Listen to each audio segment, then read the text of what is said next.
Today I will tell you about EDIAG, registration and upgrade. First we take out EDIAG.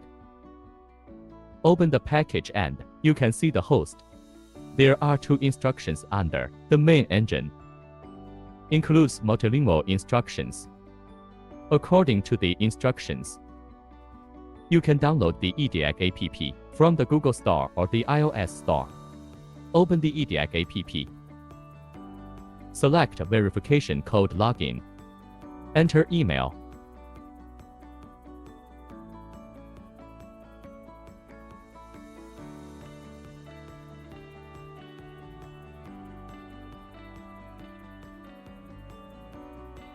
The verification code has been received. Fill in the verification code.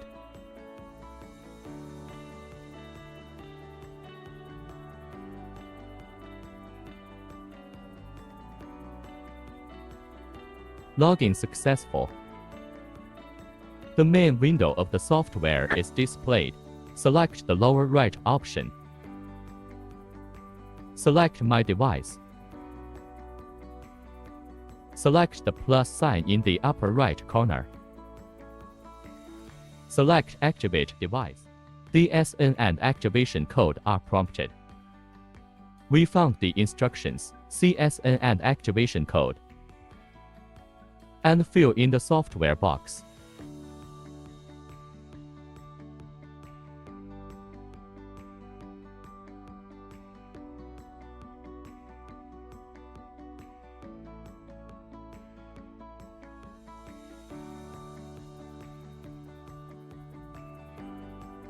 Click to activate. The account is bound to EDIAG successfully. Procedure. All software functions are displayed.